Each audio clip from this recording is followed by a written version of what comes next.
That's why when you said the brain there, no internal dialogue, I I'm gonna just kick it off with this. I've been practicing that, okay? Like when I Yeah. wake up in the morning, I've been practicing how to let the brain awaken on its own and think of nothing and just go through the motions and go get my coffee and not think about things too quickly and Right. let it awake on its own. Yeah. Yeah. So The, tell me, one of my favorite quotes is, I'm gonna have to paraphrase it. I don't know what it is exactly, but the way we should be is like the sun. You know, you think of the sun rising in the morning, and when it sets in the evening, it doesn't just pop into the sky and it doesn't just yeah, pop down. you know, yeah, it gently, it gently starts to shine and it gently starts to rise until it gets beautiful, to its peak, and then it gently comes back down. beautiful. And No, so it's like, if you learn that lesson from the sun and you imitate that, then it becomes easier to to just wake up and to rest. I look at this thing. Look at this thing. Right. Like I look at machines. Okay, I like machines. I Yes. look at robotics, and I Right. look at like a computer, booting up a computer. I look at starting a car, the engine going do do do do do, and then I look at this damn thing. Just by a thought, I could take this hand, move that thing. Like, look at this machine. How much gasoline does it take? How? And I just want to jump out of bed. No, let the thing start up. Right. This is a sick machine. It is. I own this arm. It's mine. I could do what I want with it. I could do Yeah. what I want with it. I own this. That's This right. is how this is worth more than $1 million. I'm just saying, like Yeah, for real. once I started looking at my body like that, I could go type on a I could get on a phone, I could make 100 calls a day. I could do things with this machine. Though I'm gonna let this brain tell me no. Yeah. Like it's such a sophisticated machine, yo. Yeah. So when I wake up now, I wake up and I try to wake up slowly. If I don't, I'm trying to control this thing because it's such a It's beautiful. futile, man. That's like trying to catch the wind. Yeah, eh? Tell me It more. is. So in terms of just internal dialogue, one of the first so when I first started meditating, it was actually to escape. Because I started meditating when I was probably about like 5 years old, and it was to just escape what was going on. I didn't like it, so I wanted to create just a whole new realm. And I had a family, parents and everything. Like I had just a whole new life. And so then it when I was fairly young Hold on, adult, hold like in on, my hold on. 20s. Hold on. You had a life in your meditative world? Yes. Very cool. Yes. And I mean, I just pretty much, it was everything that I wished my life would be. Yeah. It was. This right here is the main reason why most people don't know how to actively um, use, I guess you could say use, that's not the right word, but it's why they're not able to have law of attraction actually work for them. Okay, and it's why they're not able to manifest, is because we all do that. We all have what some people would call a daydream. And Right. and we dream about, this, whatever, this life that we want. Okay. Well, and I've said it before and I'll say it a million times, it always comes back to belief. And there's you have to have um you just have to be integrated, okay, within yourself. Your mind and your heart have to be one. Okay. The thoughts in your mind and the emotions in your heart that you experience in your body, they have to be in harmony, they have to be in alignment with each other. Okay. Because it says it in the scriptures, not to get religious or nothing, but it says it in the scriptures that a house divided cannot stand. Well, we are the house, and then you have your members. which the two main members of your house are your mind Right. and your emotions. And so if there is, Yeah. if there's, you know, if they're arguing, you could say, okay, where your mind's thinking one thing and your heart's feeling another, okay, you're gonna see that in your environment because that is what's gonna manifest. Okay, and through law of attraction, that is what you're gonna bring to you. Okay, so for me, I had such a strong belief in the life that I was living in my mind that I didn't even hardly register, what was going on. And even when really extreme events would happen, like my parents would beat the crap out of me, literally, damn near kill me. Okay. I immediately, after the event was over, I immediately went into my mind and I revised it. Right. I went straight into my mind and I just totally wiped it out. And I went straight to my family. That was in my mind, and I lived there. My every waking moment was there. That was your happy place. Yeah. That, Your safe place. Right. You know what I'm saying? And so then it wasn't until I got to be about like 20-ish. Okay. Well, no, I take that back. It was more like 23, 24. I had my first divorce, and it was a very horrible experience. We'll put it that way. And my first husband, he tried to kill me. I was bedridden for pretty much 3 years. I was straight bedridden for about almost 2 years, and then for the year, for the remainder of that, up to 3 years, it was pretty much like I was very limited on what I could actually do, physically. And I was like, how is it, that, all of this, and this is what I'm still attracting in my life. I was like, what's wrong? What's wrong with me? Like, what is it about me that's attracting all of this stuff? And it was because while I was feeling this in my body, I had thoughts going on in my mind that said that I wasn't, that it wasn't going to be possible. That there was always going to be something, there.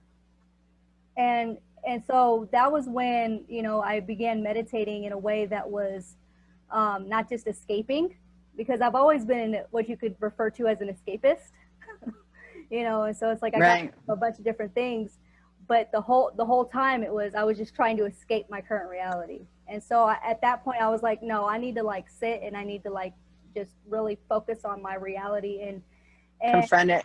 Right. And it was very scary for me. Because it wasn't what? It wasn't safe. Right. And so I was just like, well, my whole mindset is I'm going to be better tomorrow than what I was yesterday, better next week than what I was last week, this month that I was last month, this year that I was last year, this decade that I was the past decade, this lifetime that I was last lifetime. Like, I'm always going to be better. Like, and that's what drives me. And so, I looked at myself in the mirror. When I looked myself in the mirror after my first husband literally nearly beat me to death, okay, and my face was completely swollen. I couldn't hardly open my eyes because they were pretty well swelled shut. My face looked like a freaking balloon, okay? And I said, I looked at myself and I said, how in the world did you allow this to happen? Right. Why in the world did you allow this to happen? And what are you going to do to prevent this from happening ever again? Right. And, and so that was really what kicked it off. And so when I started meditating, like I really started focusing on my thoughts. I would pay attention to where my brain would wander, when I wasn't paying attention, because no matter like what we're doing, our brain is going to go somewhere, and it's wherever our brain goes, that's what we're manifesting. That's what law of attraction is going off of. Okay. And you know, that's what we're magnetized to. Okay. And so it's like when you sit and you just listen to your, you know, to your thoughts, you just allow them to come. And so what I started doing is I had, you know, had a garden in my mind. Okay. And I went in there and I sat down on my bench. Okay. And I just watched my thoughts. I just turned them into birds. Okay. And all the, you know, positive thoughts that I liked, okay, they were birds that I liked. Okay. And then you know, the thoughts that I didn't like or were negative, okay, or disempowering, whatever, those were birds that I didn't like. And so I began to label, you know, I began to label each thought as it came. And I began, instead of like directly labeling it, I just basically turned it into a bird, you know, and it was either a bird that I liked or a bird that I didn't like.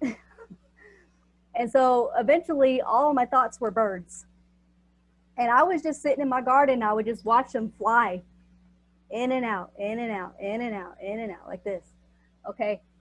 And I began to notice where those birds were going. Okay.